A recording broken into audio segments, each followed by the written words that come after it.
দেখুন, আজকের ভিডিওতে আমি ইন্ডাকশন মোটরের খুবই গুরুত্বপূর্ণ ট্রিকি একটি প্রবলেম সলভ করব এবং এটি থেরেজার বইয়ের 34.9 নাম্বার এক্সাম্পল। এবং আপনারা যদি ইন্ডাকশন মোটরের ক্লাসে একদম নতুন হয়ে থাকেন তো আমি বলবো যে ইন্ডাকশন মোটরের উপর কিন্তু আমার একটি প্লেলিস্ট আছে, আপনারা অবশ্যই সেই প্লেলিস্ট থেকে আগের ভিডিওগুলো একটু দেখে আসুন। তো আজকের প্রবলেমটিতে আমরা বেশ কয়েকটি জিনিস একসাথে জানবো, ঠিক আছে, এই প্রবলেমটি সলভ করার মাধ্যমে, কারণ এখানে নতুন নতুন বেশ কিছু জিনিস আছে। তো কোশ্চেনটি আমরা প্রথমত পড়ি। আমাদের দেখুন, 150 kilowatt 3000 volt 50 hertz 6 pole star connected induction motor has a star connected slip ring rotor with a transformation ratio of 3.6, অর্থাৎ স্টেটর আর রোটরের ট্রান্সফরমেশন রেশিওটা আমাদের 3.6 দেয়া। The rotor resistance is 0.1 ohm per phase and its per phase leakage reactance is 3.61 millihenry. The rotor stator impedance may be neglected, মানে neglect করা যেতে পারে। Find the starting current and starting torque on rated voltage with short circuited slip rings. Slip ring গুলো maximum ক্ষেত্রে শর্টই থাকে, তো এই কন্ডিশনের জন্য আমাদের করতে হবে। তো এই ম্যাথটি করার সময় প্রথমত আমরা যে ভুলটি সচরাচর করে ফেলি সেটা হলো, আমাদের যে স্টার্টিং কারেন্টটা চাইছে এটা আমরা বের করে ফেলি হচ্ছে রোটরের জন্য, ঠিক আছে, কিন্তু অ্যাকচুয়ালি কিন্তু এখানে কোথাও মেনশন করে নাই এটা যে রোটরের স্টার্টিং কারেন্ট বের করতে হবে, ঠিক আছে। এটা কিছু না বললে আপনাদের ধরে নিতে হবে এটা অ্যাকচুয়ালি হচ্ছে মেইন ফেজ থেকে যে কারেন্ট ঢুকতেছে, অর্থাৎ স্টেটর সাইডের কারেন্টটা মেইনলি আমাদের চাইছে এই কোশ্চেনে, ঠিক আছে। সো এই বিষয়টিতে আপনারা খেয়াল রাখবেন, এটা হচ্ছে স্টেটর কারেন্ট চাইছে, ঠিক আছে। তো স্টেটর কারেন্ট আমাদের বের করতে হবে। তার আগে আমি দেখি রোটর রেজিস্ট্যান্স এবং রিঅ্যাকট্যান্সটা কত। তো দেখুন, আমাদের রোটর রেজিস্ট্যান্স যে আছে R2, যেটাকে আমরা R2 বলি। তো R2 ইকুয়াল টু আমাদের দেয়া আছে 0.1 ওহম, ঠিক আছে। আর লিকেজ রিঅ্যাকট্যান্স অর্থাৎ X2 টা আমাদের দেয়া আছে, এটা আছে হেনরিতে আছে, তাহলে এটা থেকে আমাদের ওহমে নিতে হবে রিঅ্যাকট্যান্স কে। তাহলে আমরা সবাই জানি এসি সার্কিট থেকে এটার ভ্যালু হয় জে ওমেগা এল, অর্থাৎ এখানে আছে 3.61 মিলি হেনরি। ফার্স্টে এটাকে হেনরি বানিয়ে নেব, 10 ইনভার্স 3 দিয়ে গুণন, তারপর সেটার সাথে গুণন হবে হলো 2 পাই ইনটু এফ। ফ্রিকোয়েন্সি কত দেওয়া আমাদের 50 হার্টজ ফ্রিকোয়েন্সি, ঠিক আছে। তাহলে দেখুন আমাদের আসতেছে 1.1341 এত ওহম, ঠিক আছে। এবার আমরা যে কাজটা করব এটা কিন্তু রোটরের অ্যাকচুয়াল রেজিস্ট্যান্স এবং রিঅ্যাকট্যান্স, বাট আমাদের বের করতে হবে স্টেটরের কারেন্ট। তাহলে এটাকে অবশ্যই ওই যে ট্রান্সফরমেশন রেশিওর হেল্প নিয়ে আমাদের স্টেটরের অ্যাক্রসে, মানে স্টেটরকে রেফারেন্স ধরে আমাদের কাজ করতে হবে, ঠিক আছে। যেটা আমরা ট্রান্সফরমারের ক্ষেত্রে সেম সিস্টেমে করেছি, সেই সেম সিস্টেমে এখানেও ট্রান্সফরমেশন রেশিওর মাধ্যমে আমরা কাজ করব। তো ট্রান্সফরমেশন রেশিওটা আমাদের দেয়া আছে দেখুন 3.6। তাহলে স্টেটরের রেফারেন্সে আমি যদি ধরি তাহলে আমাদের দেখুন R2 প্রাইম আর X2 প্রাইম আমাদের হিসাব করতে হবে। তো এটা বের করার সহজ বুদ্ধিটা হচ্ছে এভাবে চিন্তা করবেন যে স্টেটরে আমার নরমালি কি হয়, ভোল্টেজ বেশি, রোটরের ভোল্টেজ কিন্তু কম। এটা অলওয়েজ ইন্ডাকশন মোটরের একটা মেইন জিনিস যে স্টেটরের ভোল্টেজ বেশি, রোটরে কিন্তু ভোল্টেজ কম। এটা আমি এর আগেও আলোচনা করেছি কেন ফার্স্টে স্টেটর পাস করে আসতে হয়, তারপরে রেজিস্ট্যান্স রিঅ্যাকট্যান্স এগুলো পার হয়ে তারপরে কিন্তু রোটরে আসে, যার কারণে রোটরে স্টেটরের তুলনায় কম ভোল্টেজ পাওয়া যায়, ঠিক আছে। তাহলে স্টেটরের ভোল্টেজ বেশি, কারেন্ট কম, তো ব্যালেন্স রাখতে আমাদের স্টেটরের কারেন্ট লাগবে কম, ভোল্টেজ লাগবে বেশি, ঠিক আছে। আর রেজিস্ট্যান্স হচ্ছে রেজিস্ট্যান্স এবং এই ইন্ডাকট্যান্স, মেইনলি ইন্ডাকট্যান্স বলতে এখানে রিঅ্যাকট্যান্স, এটা হচ্ছে ভোল্টেজের মতো, জাস্ট এখানে ওই ট্রান্সফরমেশন রেশিও যে হয় তার স্কোয়ার, ঠিক আছে। তো স্টেটরের রেফারেন্সে আমি যদি ধরি তাহলে ওই স্টেটরের রেফারেন্সে যে রেজিস্ট্যান্স এবং রিঅ্যাকট্যান্সটা পাবো সেটা অবশ্যই হবে রোটরের থেকে বেশি। এটা হচ্ছে ভোল্টেজের মতো সম্পর্ক, ঠিক আছে। ভোল্টেজে যা হবে এখানে তাই হবে, বা আপনি এভাবে চিন্তা করতে পারেন, কারেন্ট দিয়ে চিন্তা করুন। স্টেটরে আমাদের কারেন্ট কি কম লাগবে, ফাইন, স্টেটরে কারেন্ট কম লাগবে আমার লজিক অনুযায়ী। ভোল্টেজ যেহেতু স্টেটরে বেশি তাহলে কারেন্ট কম লাগবে। তো কারেন্ট যদি কম লাগে রেজিস্ট্যান্স কি হবে, অবশ্যই বেশি লাগবে। কারেন্টের সাথে রেজিস্ট্যান্স কি ব্যস্তানুপাতিক সম্পর্ক। তো সেইভাবে আপনারা চিন্তা করুন, তাহলে রেজিস্ট্যান্স কিন্তু আমার স্টেটরের রেফারেন্সে ধরলে রেজিস্ট্যান্সটা হবে বেশি। ঠিক আছে, অর্থাৎ 0.1 এর সাথে এই ট্রান্সফরমেশন রেশিওর স্কয়ারটা কি হবে, গুণন হবে না ভাগ হবে? আপনারাই বলুন, বেশি ভ্যালু লাগবে তাহলে কি হওয়া উচিত? অবশ্যই এর সাথে ওই ট্রান্সফরমেশন রেশিওটা গুণন হবে, তার স্কয়ার অবশ্যই। কত আমাদের আছে 3.6, তাহলে 3.6 এর উপর স্কয়ার। একই সিস্টেমে এটা 1.1341 ইনটু 3.6 এর উপর স্কয়ার। ঠিক আছে, এটা হচ্ছে আমাদের r2 প্রাইম এবং x2 প্রাইম কিন্তু আমরা বের করে ফেললাম। ঠিক আছে, এখন আমাদের স্টেটর কারেন্ট বের করাতে আর কোনো ঝামেলা নাই। জাস্ট আমি ইন্ডাকশন মোটরে দেখুন যে ঘটনাটা ঘটে, আমাদের ইকুইভ্যালেন্ট সার্কিট যদি একটু আঁকিয়ে ফেলি, আমাদের এদিক দিয়ে আমাদের ইয়ে আছে, এদিক দিয়ে রেজিস্ট্যান্স, এটা হচ্ছে পুল লসের জন্য, পুল লস কম্পোনেন্ট এই যে এই সাইডটা, আর এদিকে রেজিস্ট্যান্স রিঅ্যাকট্যান্স। তো এখানে যেহেতু পুল লসের কথা কিছু বলে নাই, তো আমরা চাইলে এটাকে, আচ্ছা ওইটা পরে করি, তার আগে আমাদের এই যে দেখুন এই যে স্লিপিং শর্ট করে নিলাম। এখন এটাকে আমি রোটর, অ্যাকচুয়াল রোটর রেজিস্ট্যান্স এবং রিঅ্যাকট্যান্স, এখন যদি স্টেটরের রেফারেন্সে ধরি তাহলে এটা চলে আসবে এই সাইডে, এবং এটাকে যদি আমরা নেগলিজিবল ধরি সিম্পল একটা সিরিজ সার্কিটের মতো কাজ করবে কিন্তু। ঠিক আছে, তো সেই সিস্টেমে আমি যদি করি তাহলে দেখুন আমাদের স্টেটর কারেন্ট যেটাকে আমরা মনে করলাম ধরুন I1 বললাম, তো এটা সিম্পলি হবে এটার অ্যাক্রসে যে ফেজ ভোল্টেজ পাবো সেটাকে জাস্ট কি করে দিতে হবে, আমাদের এই ভ্যালু দিয়ে ভাগ করে দিতে হবে। আমরা r প্লাস ji রেখেও কাজ করতে পারি, jx2 রেখেও কাজ করতে পারি, অথবা চাইলে ওইটাকে যদি অ্যাবসলিউট ভ্যালু চিন্তা করি তাহলে আমাদের হবে r2 প্রাইমের উপর স্কয়ার প্লাস x2 প্রাইমের উপর স্কয়ার। আমরা এইভাবেই দিলাম, তাতে আমাদের টর্ক ইকুয়েশনটাও একবারে আমাদের করতে পারবো, এই কারণে আমি এভাবেই দিলাম। তাহলে এখন ফেজ ভোল্টেজ আমাদের লাগবে, বাট আমাদের কিন্তু দেয়া আছে লাইন ভোল্টেজ। এই ভোল্টেজটা কিন্তু স্টেটরের অ্যাক্রসে, নট রোটরের অ্যাক্রসে। ঠিক আছে, যেহেতু আমি স্টেটর কারেন্ট বের করতেছি, তাহলে স্টেটরের অ্যাক্রসে দেখুন আমাদের কত 3000 ভোল্ট। অবশ্যই বাই ডিফল্ট যেটা দেয়া থাকে সেটা হচ্ছে লাইন ভোল্টেজ, এবং এটা স্টার কানেক্টেড। তো স্টার কানেক্টেডের ক্ষেত্রে লাইন ভোল্টেজের সাথে ফেজ ভোল্টেজের সম্পর্ক কি, অবশ্যই √3 দ্বারা ভাগ হবে। দ্যাট মিন্স আমাদের 3000 ডিভাইডেড বাই √3, আর এই যে r2 প্রাইম বের করছি আর x2 প্রাইমও বের করছি। জাস্ট এই ভ্যালুটা আপনারা এখানে বসিয়ে ক্যালকুলেটরে হিসাব করবেন। আমি একবারে হিসাব করতেছি, 0.1 ইনটু 3.6 এর উপর স্কয়ার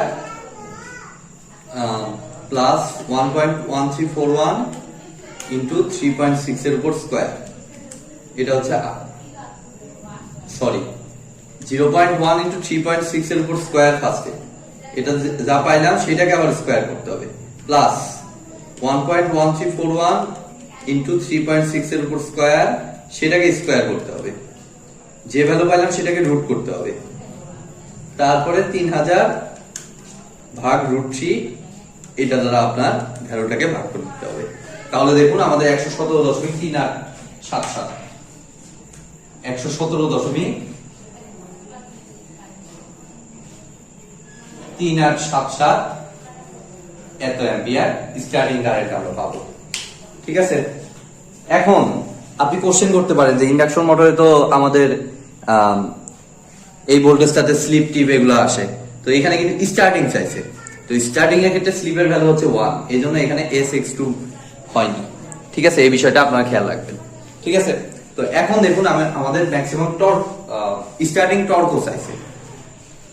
তো টর্কে তো অনেক বড় একটা ইকুয়েশন, ওই ইকুয়েশনটা আমারও ওইভাবে মুখস্থ থাকে না বেশ বড় একটা ইকুয়েশন, আমি এর আগে থিওরিতে আমি আলোচনা করেছি। তো আমি যে কাজটা করব, ওই ইকুয়েশন সরাসরি মুখস্থ না রেখে আমি ধাপে ধাপে আনার চেষ্টা করব, দেখি আনা যায় কিনা। তো টর্ক আমাদের হিসাব করতে হবে। টর্কের জন্য আমি যে কাজটা করব, আচ্ছা এই সাইডে দেখাই, আমার এই সার্কিট লাগতেছে না, আমাদের I1 এর ভ্যালুটা লাগবে, এই জন্য আমি এটা এরকমই রাখলাম। তো টর্ক টর্ক ইকুয়াল টু কিন্তু এই ইকুয়েশনটা আপনারা সবাই জানেন, এইচএসসি থেকে আপনারা করে আসতেছেন পি ডিভাইডেড বাই ওমেগা।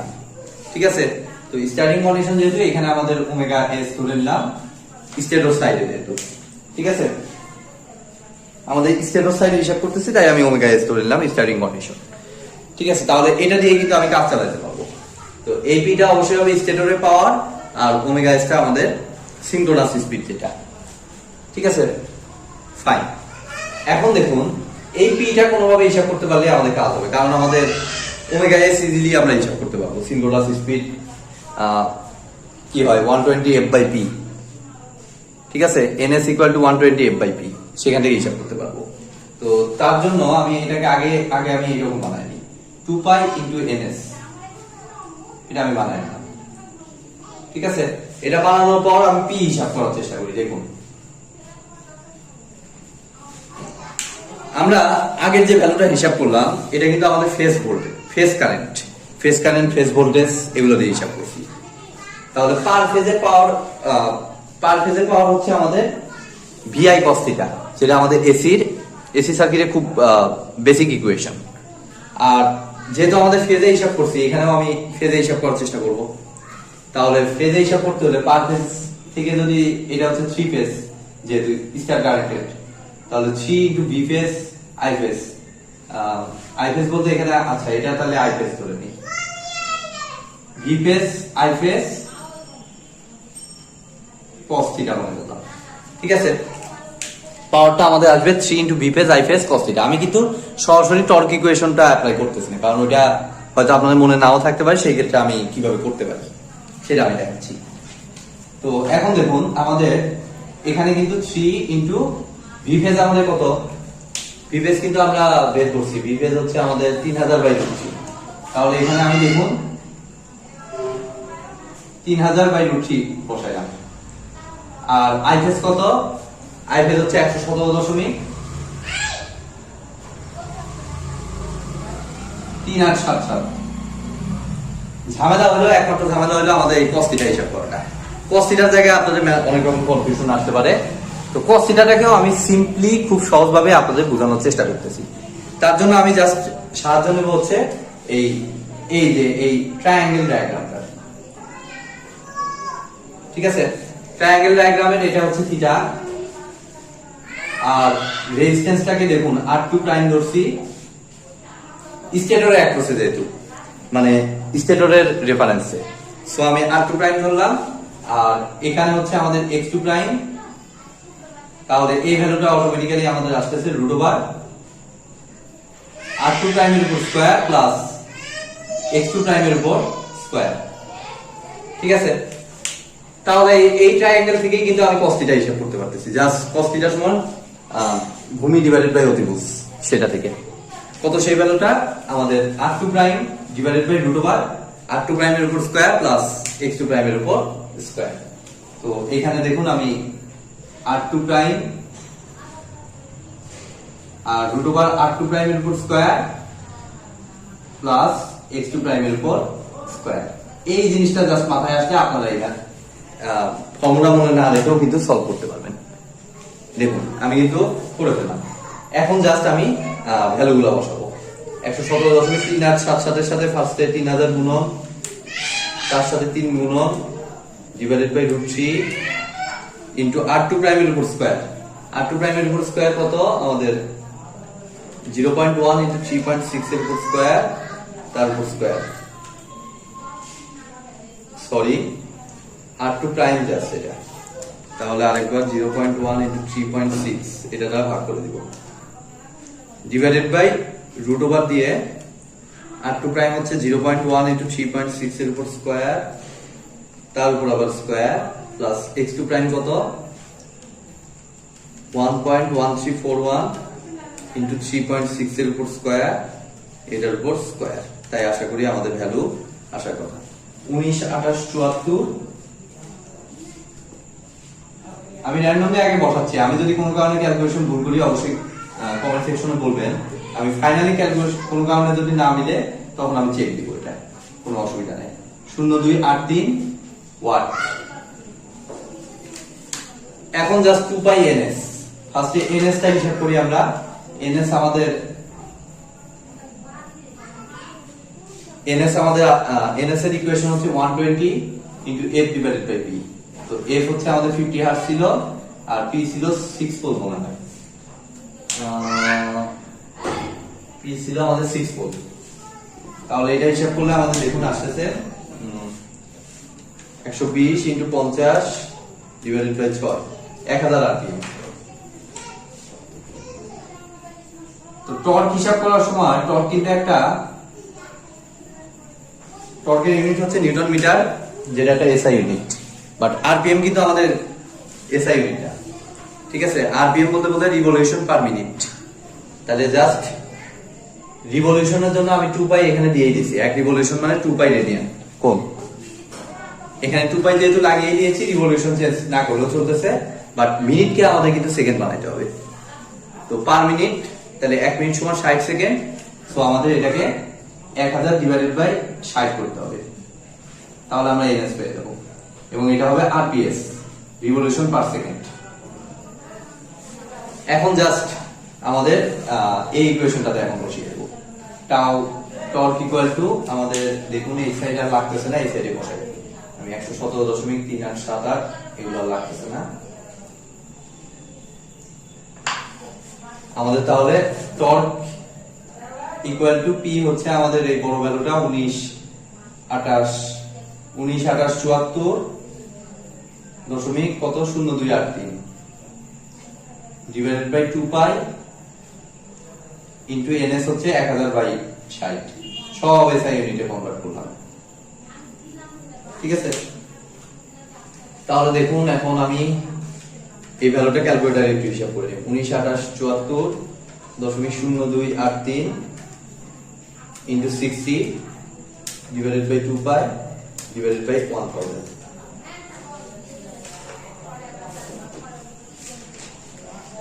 আঠারোশো 41 ভ্যালুটা মেলে নাই সামহাও।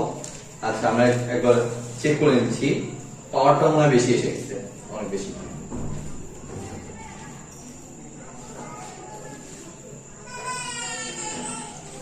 একশো 17.3877, এটা ঠিক আছে।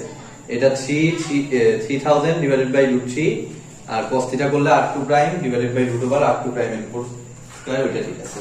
এখানে একটু আমরা চেক দিই, r2 প্রাইম এর উপর স্কয়ার প্লাস x2 প্রাইম এর উপর স্কয়ার, এটা আগে হিসাব করি। 0.1 ইনটু 3.6 এর উপর স্কয়ার, তার উপর স্কয়ার প্লাস 1.1341 ইনটু 3.6 এর উপর স্কয়ার, সেটার উপর স্কয়ার, সেটাকে রুট অ্যান্সার r2 প্রাইম দিয়ে ভাগ 0.1 ইনটু 3.6 এর উপর স্কয়ার ভাগ অ্যান্সার। cos থিটার ভ্যালু পাইলাম, সেটাকে 117.3877 দিয়ে গুণন, গুণ 3000 গুণ 3 ভাগ √3। ইয়েস, এখানেই ভুল হয়েছে আমাদের। এই ভ্যালুটা হিসাব করতেই আমাদের ভুল হয়েছে, কোনো একটা ফ্যাক্টর হয়তো বেশি পড়ে গেছে, আমি দুঃখিত আন্তরিকভাবে। তো 53,576